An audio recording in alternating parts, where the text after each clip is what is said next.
Alright, it's time for an update and forecast on the Crozier fire. Acreage is up over 1,300, it's around 1,360 acres, containment 5%. First thing I should say, there's a number of evacuation orders and warnings in place right now, so if you're a local, definitely important to stay updated with those. I never go over those in my videos just because by the time a lot of people are watching this video, they might change. But other than that, these numbers don't really tell us all that much, so there's kind of a few questions that we're hopefully going to be answering today when it comes to the Crozier fire. So it's where is the Crozier fire? What's the current situation on it? And then what is the wildfire forecast? As in, what direction is the fire moving? Where can we expect it to grow as we move forward? And is it going to be active again tomorrow? So for these different sections, I'll put the timestamps in the top comment. I'll pin it into the comments. So if you're only interested in one of these, you can just click right to that. You'll also be able to find it in the time bar on the bottom of the video. But without further ado, let's just go into the first one. Where is the Crozier fire? So I think a good place to start is this map right here. It gives us a wide view. You can see Placerville right there. We have Meadowbrook, Balderson Station up towards the north, Pollock Pines off to the southeast, and then if you go way off to the east, you have Union Valley Reservoir. So right there, and then Lotus as well to the west. So that's a lot of the cities around here, and that is one of the reasons that this is an important fire to cover, because if you look at the fire perimeter and structures, there are a lot of structures around this fire, although I will say nothing directly around the perimeter. This actually could be working for us and against us. It works for us because it has to travel a little while in order to threaten those structures. You can see it's about 1 mile. Actually, that's not that large of a distance. It's about 1 mile to where you see some of those orange dots, which represent the structures to the south. And then I also just noticed on this map a lot of green fuel right there. So right off the bat, we would be kind of hoping that this fire would be moving towards the north, but that'll be more in the wildfire forecast. So those are some of the big cities around this area. I would also want to just kind of get an idea for the geography as well. So what we can do is go to CAL FIRE. We can take the exact latitude and longitude. And windy.com is great for weather forecasts. This is what we'll be partially using for our wildfire forecast coming up. But you can also put in the latitude and longitude directly into your search bar there, and then it's going to show us exactly where this fire is. And what I like about this map is it has very good kind of it shows kind of the geography very well. So for example, looks like where that dot was right by Slate Mountain right there, and then we have Castle Rock over to the west, Big Mountain to the east. Looks like we have Slab Creek Reservoir to the south. And then if we zoom way out, just a lot of those names might not really mean anything to anybody. So one that you might recognize a bit more, Lake Tahoe, well off to the east. And actually, you know what? I am just curious. Let's see how far it is from the Crozier fire to Lake Tahoe. That's about 33 miles right there. So we got quite a lot of distance to Lake Tahoe. So I think that basically summarizes that first little point that we wanted to go over, which is where is the Crozier fire? Obviously close to structures, but and a lot of fuel it looks like in the area around it. Now let's get into the next one, which is the current situation. So looking at just the perimeter, it's kind of hard to tell exactly what's going on here. I mean, it started, let's see, 1 day ago, August 6th at 11 p.m. Interesting, it started at night. Looking at the CAL FIRE page, it says cause under investigation, but I mean, just the fact that it started at night maybe points. I never want to speculate too much about arson, but well, I'll wait for the investigation. I'll put it that way. So it started 1 day ago around 11 p.m. and it has already grown to 1,300 acres. So that tells you that there's a lot of very dry fuel in this area, and the fuels are abundant. So we can see how abundant they are based on looking at the fire history. And it looks like there haven't been any fires in this area within the last 20 years. So it makes sense that it quickly grew to over 1,000 acres because we've had fuel accumulating here for a very long time. Good news though, and this is the first thing you probably noticed, we have a lot of fire history to the east of the fire. And it already looks like it is working to our advantage right there, where it's bumping right into the previous fire perimeter. We can see which fire that is. It's the 2014 King Fire.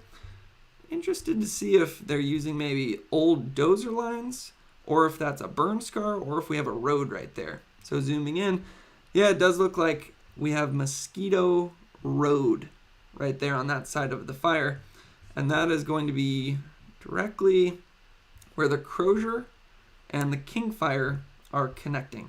So a lot of times on fires, they'll use roads to their advantage. Like maybe they'll do dozer lines around the road to make it a wider fuel break. Maybe they'll burn off parts off of the road to clear out some of the fuels in that area. And maybe that's what they did on the King Fire. I wasn't wildfire forecasting back in 2014, so I don't remember this one.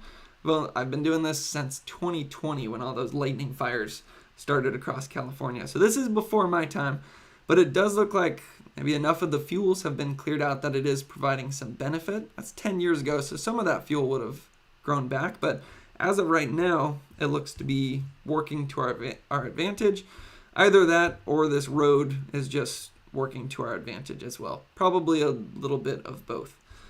But then all the way around this fire, that's where we have a lot of fuels that have accumulated a long time, and then they're also going to be about as dry as you'd ever expect them to be this time of the year. We had all that heat, especially at the beginning of July. You remember that big heat wave that we had?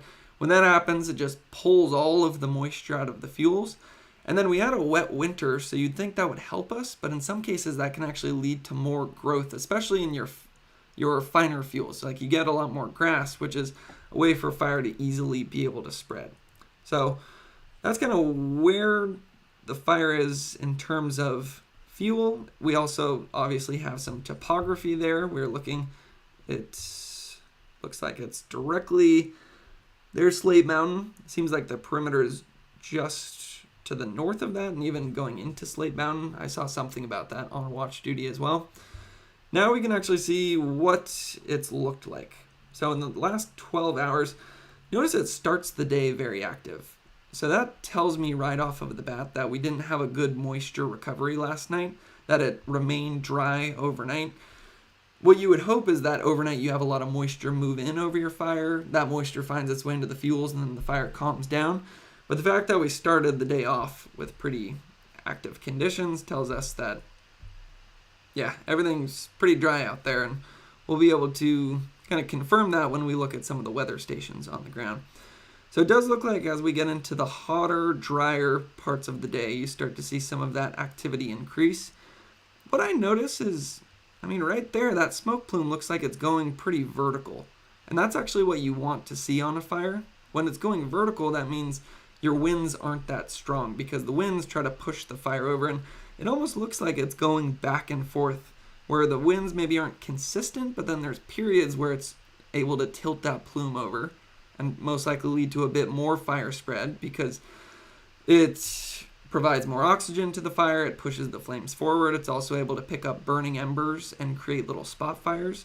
And then this is going to be, as we get into about the last hour, we can see there's a decent little breeze on it, and that's a pretty good smoke plume. That's definitely some active fire behavior, and you just notice how much fuel is in that area as well. It makes sense that it's quickly grown to over 1,000 acres. So we talked a lot about the weather just there. Here's Slate Mountain. Again, just kind of zooming out. There's Placerville down there. Zooming back in, we have Slate Mountain. And then some of these weather stations. As I zoomed in and out, our weather stations disappeared on us. Let's see if those pop back up as I maybe look. Oh, there it goes. It was a little camera shy. So max temperature today, 93 degrees. So that's hot, definitely above average. Max RH, 34%. So that goes along with what we were saying about the fire started the day active. It's because we didn't have a lot of moisture moving overnight. What you would like to see is that max RH, that's going to be overnight and into the early morning. You'd like to see that go up to 70 to 80%. But it looks like we remained dry. It also looked like we remained pretty warm. Our minimum temperature last night was 72 degrees. And then this is the most important value. Minimum relative humidity, 11% today. So that's about as dry as you're ever going to see. Occasionally you can get down into the single digits, but once you're in the teens, you can anticipate there's going to be some pretty active fire behavior. And then winds kind of goes along with what we're seeing on the camera. Shows a max gust around 15 miles per hour, which, that's enough to push the fire forward, especially when your fuels are very dry. But it's not the 30-mile-per-hour winds we had on the park fires first week, where it grew 10 to 15 miles per day. And then one other thing I wanted to see is, it does look like we got some spotting action right here. So that right there, you can imagine that's where a burning ember gets picked up, dropped into the dry fuels, creates its own little fire, and then it's almost like when the fire does that, it starts to leapfrog, and that's where it can have some much faster growth. So right there, the fact that we had a spot up there would make us think that we had a southerly wind throughout the day today.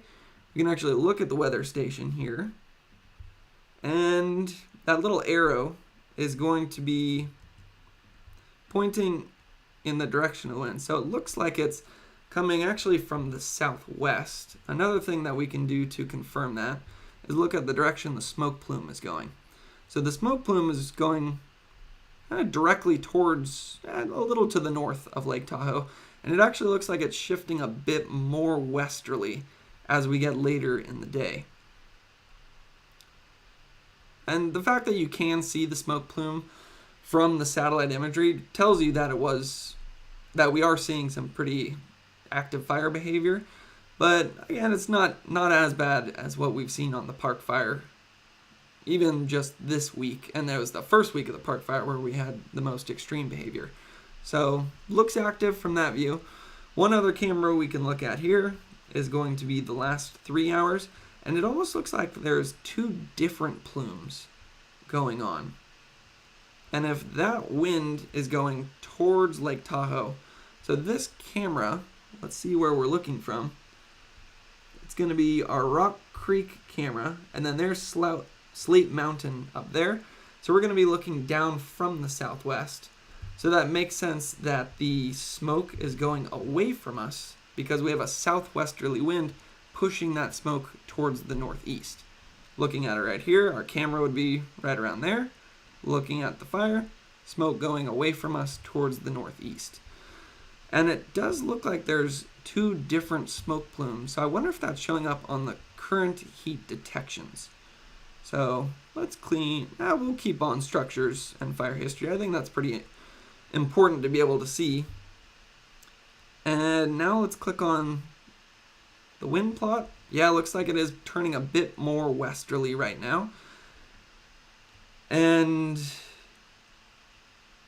that's actually exactly what we want to see. So I think that's a good transition point. I think we summarized what's going on in the current situation pretty well. Oh, I just remembered that thing that I'd forgot that I wanted to do. Look at the heat detections. It's right there. When you see those red stars, that means that's where a lot of the heat has been. And it actually looks like we have the red star. The yellow is going to be older than 24 hours ago. Orange is going to be 12 to 24. Your red is going to be heat within the last 12 hours. Notice it looks like it's on the southeastern side of the fire, and then also kind of the northern side of the fire right there.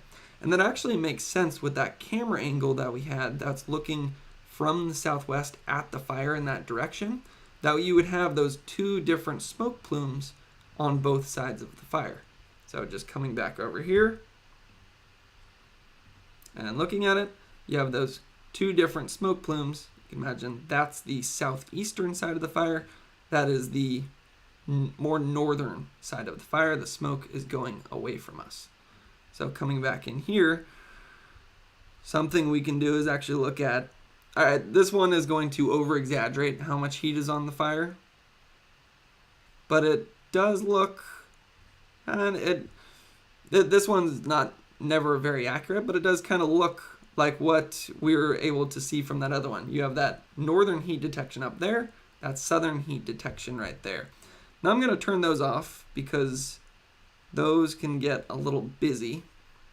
And I think that wraps up the current situation. So we've done where is the Crozier fire. Looks like it's northeast of Placerville, right around Slate Mountain. Current situation, we've seen the activity that it has, dry fuels, fire history, and now I want to check out the wildfire forecast, kind of tie in a lot of the stuff that we've talked about and see where this fire might go in the future. So if we have the two different heat detections, again, and that southern side and that northern side where it seems like most of the heat is coming off, I'm not too worried about that southern heat. It's most likely going to continue to burn right there. You can see how dark green that is. That's going to be fuels that have been accumulating for a very long time. That's most likely all going to burn out. But then it's going to bump into the 2014 King Fire right there.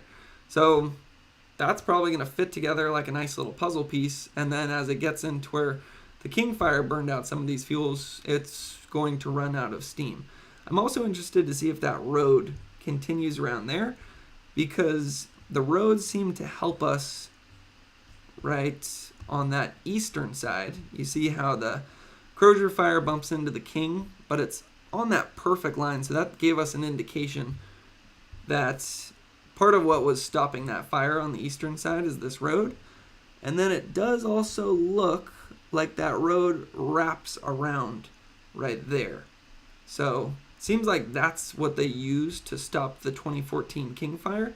And it seems like that's what they're going to use to stop the Crozier fire on this side as well. So not too worried about the heat in that direction. That's most likely going to fill in and fizzle out. But then we're also seeing that heat on the northern side. Just coming back right here, all detections. This is going to over-exaggerate it, but certainly see the heat right there. And then looking at the camera, I will say the plume that we're not, the side of the fire we're not as worried about because it's going to bump into the burn scar and the road, that looks to be the more active plume right now. The one on the northern side is also coming back over here. Two different, I can't really zoom in too much. One on the southern side is going to bump into the burn scar. The one on the northern side looks to be the least active of the two. So that's maybe some good news right there. What is the bad news is on that northern side, we don't have any fire history right here. And then we do have that cluster of structures up to the north. Let's see how far we have until those structures. That's about 4.44 miles. So that's not too far. But it also doesn't look, I mean, just in the grand scheme of things, that's not that heat, that much heat coming off of the fire. It doesn't actually look like it's spreading all that fast. And I think a big part of the reason for that is our winds were only, 15 miles per hour at a maximum earlier today. And right now the winds are only around 8 miles per hour. So this fire, maybe not so much wind driven, but more so due to fuel and how dry it is out there. But to the north here, a lot of unburnt fuel. And then we have another burn scar up there that would help it to keep, there's a lot of fire history in this area actually, so that's going to help it from spreading too much. The direction of spread is really going to depend on the winds though. Even though they're not that strong, that is usually the direction that the fire is going to be pushed. And usually an easy way to see the direction the fire is going is the direction that your smoke plume is going. So it was a bit more northerly earlier in the day. Now it seems like it's shifting a bit more westerly. So that would be, again, we want it to shift as westerly as possible because that would just take the Crozier fire and push it into this burn scar and kind of help it just to fizzle out. I keep thinking though, what is that cluster of structures up there? So if I can't figure out the answer quickly, we maybe won't spend too much time on this. It's going to be about 4 miles away. So, yep, it looks like it's quintet. That looks 4.4, I want to make it perfect, 4.44 miles away. Yeah, that one that we were looking at on this map towards the north, that's quintet. Honestly, that might be, I don't even know if I want to call that a concern right now, because we're not seeing that much growth on the Crozier fire. And as our winds turn more westerly, it's actually going to start to steer this back into the 2014 King fire. Now, a big part of what's going to determine the direction it goes and how fast it goes is going to be, what is our weather going to do moving forward? So overnight, once again, it looks like it's going to stay warm overnight in the 70s. Our relative humidity recovery is just going to be in the 30s. So when we think back to last night our minimum temperature was 72 and our maximum relative humidity was 34%. So it looks like tonight is almost a repeat of last night. So in that regard, you can expect to start the day. That's how we started the day right there, with pretty active fire behavior. We can expect this fire to stay active once again. And maybe I should explain this chart a bit better. That's today. That's almost over. That's tonight. That's tomorrow. And then that's tomorrow night. So tonight, still warm, still pretty dry, so we'll continue to see some activity overnight. And then tomorrow, it looks like we're back up into the mid-90s. And once again, fairly dry, relative humidity dropping into the teens. So this fire has been mostly driven by heat, how dry it is, and our fuels. So in that regard, expecting more active fire behavior, but look at the direction the wind is coming from tomorrow. So those arrows are pointing in the direction. It looks like it's pretty westerly tomorrow, and it even turns more westerly as we get into the peak of the afternoon, which is where you see most of your fire activity, from about 3 to 7 p.m. Look how westerly that wind is. That is a good direction for us, because that's going to push it into the 2014 King fire and away from all of these structures. So in terms of wind, that's actually pretty good. I don't know if I trust this magnitude right there. That one says our winds will be 5 to 6 miles per hour, but today our max wind gust was 15 miles per hour. And then if we go to windy.com, Windy was saying our winds should be 24 miles per hour right now. So it almost seems like the National Weather Service is undercalling the winds, and Windy is ironically overcalling the winds. Or maybe not ironically, but yeah, it's calling it for windier than it actually is. So the truth most likely is somewhere in between there. Seems like tomorrow's forecast is basically a replica of today's. So what kind of growth we saw today, you could maybe expect tomorrow, with the exception of the fact that with that westerly wind, it's just going to push it into this burn scar, and then that's going to help stop the growth. Expecting it to fill in on that southern edge right there, though. So it's going to be hot and dry tomorrow, and even warm and dry overnight tonight. So we'll continue to see some activity on this. But overall, I'm always hesitant to say this in a wildfire forecast, but personally, I'm not that concerned about the Crozier fire. Now that I've kind of pieced all the information together, again, I'm only as good as the information I can collect, and obviously my resources are limited. So I would definitely still take all the evacuation orders and warnings very seriously, because CAL FIRE is working with a lot more information than I have, so they might know something that I don't. I think the acreage went up to 1,500 acres. But tomorrow's forecast, although it's extremely hot, extremely dry, I like the winds in the fact that they're not that strong, and they're in you could say the exact direction that we would want them blowing in, away from a lot of these orange dots which represent the structures. And then in the long range forecast, we are going to see some changes. So I'll just try to quickly do this because I've probably talked enough. And I have to save my voice for tomorrow. Got the 3 a.m. wake up for broadcast meteorology on the Central Coast. And then I'll most likely try to do a park video and a Crozier video tomorrow. So quick weather forecast at the end here. This is going into the long range. Right now, the reason it's been so hot and dry is we have this big high over the west. But watch what happens as we go into the beginning of next week. You're going to see this big trough start to move in. And that's going to bring potentially some windier conditions, which we're going to have to keep an eye on. But it's also going to bring some cooler air.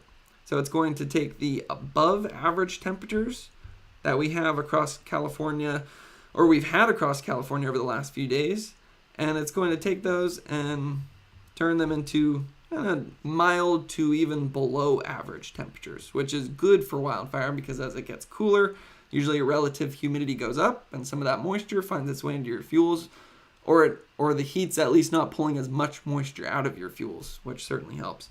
And then just to kind of sum that up just in one graphic, happy to say that in the 6 to 10 day forecast, almost all of California expected to be below average in temperatures. So if you're in the Central Valley and you've been sick of those triple digits, I usually show the state map when I'm doing my forecasting on the Central Coast, and it always, I probably shouldn't say this while doing a video that a lot of people in other parts of the state are going to be listening to, but I often show the state forecast to kind of promote gratitude along the Central Coast where it's maybe 75 and sunny as opposed to a lot of the triple digits. But good news, if you are sick of those triple digits and maybe didn't just appreciate the Central Coast getting gratitude on your behalf, I don't know if that's the right way to say it, but a cool down's coming. So 6 to 10 days out, we're going to see some below average temperatures over California. So that will hopefully help calm the Crozier fire, but hopefully just calm wildfire danger in general across California, because I think we've all had enough of it over the last 3 weeks. And then, as I mentioned, I'll have another update on the Park Fire and the Crozier Fire tomorrow morning. Hopefully this video is helpful. Thoughts and prayers go out to everybody who's affected by all the different fires across California, and thanks for watching.